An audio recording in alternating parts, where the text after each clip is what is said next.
free food isn't really free. Here's the real cost. You know, with all the scammy internet advice out there, sure, it'd be great to have a blue watermelon or a 50-gallon barrel of potatoes you just push over and you got all these potatoes from one seed potato. What can we really believe? You know, today is Saturday, and you know what that means. We go to you and we celebrate what's going on in your garden. We've got some contributors. They're gonna show us exactly the cost of real free food.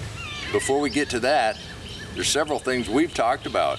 One of them is patience. You know, it's been a very long winter, and spring seems to be showing up in fits and starts. It's beautiful right now, but we had another round of severe weather and tornadoes came through. I mean, we're okay, but Enid, Oklahoma, they got hammered pretty hard. We're forecast to have another 2 weeks of nighttime temperatures in the low 50s, mid 40s. So patience. Patience is one of those things you have to have if you're gonna have free food or inexpensive food. You don't wanna have that $50 tomato. We talked about that just the other day. And these tomatoes I started about 4 weeks ago, they're gonna be ready to go in the ground in a couple weeks when the ground's really ready to take them. You can do this too. The other thing we've talked about is saving seeds. And we got some lettuce and some amaranth, and I got some cabbage in here. Those are seeds that we saved. That's another way to get some free food. And our patch of amaranth, that's coming up, and I didn't even save those seeds. And does anybody ever say you can't have enough beets? I must have dropped a few when we saved those seeds. And carrots is one of our favorite to save. Now let's go on down to Texas and take a look at Mike and Linda's garden. They had a few words on carrots and raised beds. Mike and Linda wanted everybody to know you don't need a ton of room and you can get a pretty nice harvest.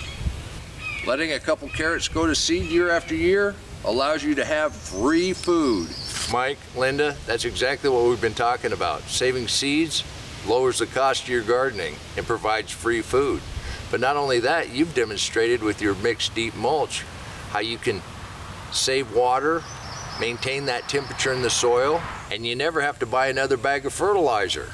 I know Eddie's got his potatoes in.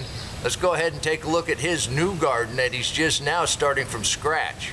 And while waiting for it to warm up to actually start planting out in the blank slate, as Eddie calls it, you can use any kind of container and get a nice little patch of carrots growing. This ties right in with saving money, the real cost of free food. Eddie, we sure appreciate your ingenuity. Eddie, I sure thank you for sharing. We look forward to seeing how your garden grows. And I invite you to become a member of this group. There's no obligation, it doesn't cost anything. You just send in a photo now and again and let us celebrate your garden. We get ideas, we get inspiration, and I get the motivation to come out here and show you just exactly how to save money in a mixed deep mulch garden. We're just a loose-knit group of people that like to get our hands dirty and grow things that taste good. Talking about saving money and internet scams, I would love to have a blue watermelon. It's not real. It's photoshopped. Just like the 50-gallon barrel of potatoes, they usually fill that up with 4 or 5 bags of store-bought potatoes before they dump it out. That's not how a potato grows. Here, we've shown you how we planted in our mixed deep mulch. Now these are determinate potatoes. They're growing right at ground level. Their roots are spreading out. We're gonna go ahead and hill them just to keep the sun off because these are a nightshade. We want to protect those tubers from the sun. We don't want our potatoes turning green. That's the whole point about hilling. Now, if you have an indeterminate and you're hilling with dirt, you might get a little bit of growth up on that stem, maybe 1 or 2 more potatoes. But by putting a potato in a barrel and just keep adding soil or mulch as it grows, you're not going to get a barrel full of potatoes. That's just a myth. Now our grapes coming on like gangbusters, and if all of these flower clusters turn into grapes, I ought to be able to make some wine. Nah, not really. But talking about fruit and vining out and having more production than you can eat out of a deep mixed mulch food forest, let's go on down to Orlando, Florida and take a look at Bruce's. Bruce shows us several ways to save money He starts all his own seeds, saves tons of seeds, continually plants throughout the year, preserves everything that they plant, and just look at the variety. And yes, he's in Orlando, Florida, so he doesn't have to be as patient as the rest of us. His weather is nice, but it's going to get much hotter, much faster than it is for us. So where you live, the actual air temperature dictates how you plant. Bruce, thanks for the ideas and showing us what you can actually do in a food forest to grow more food than you can actually eat. Right here's another example of why you actually need to be patient. We had another line of thunderstorms roll through. I had to take a little break. But by doing that, they definitely watered down the deep mulch garden. And saving seeds comes down to something just as simple as just going ahead and letting your arugula bolt. Check out these seed pods. And each one of these little pods is going to be just filled with seeds. Or letting one or two of your carrots put on a nice little rosette. This rosette is going to get to be about this big, and it's just going to be loaded with seeds.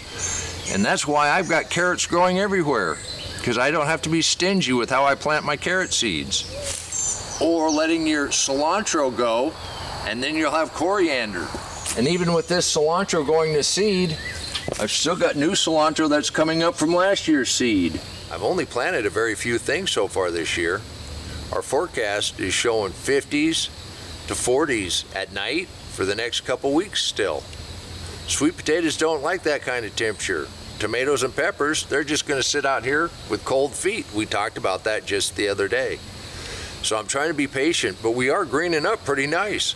And that's because of all the plants we just let bolt. Our cut and drop in our deep mix mulch. You can do this too. And all of that is free food. Till next time, remember, take care of yourself, take care of your family, and God bless you. Just in time for spring planting. The cycle is out in paperback. Check out the description box below if you're interested.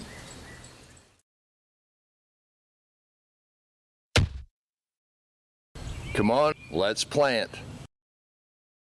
Let's go plant garden.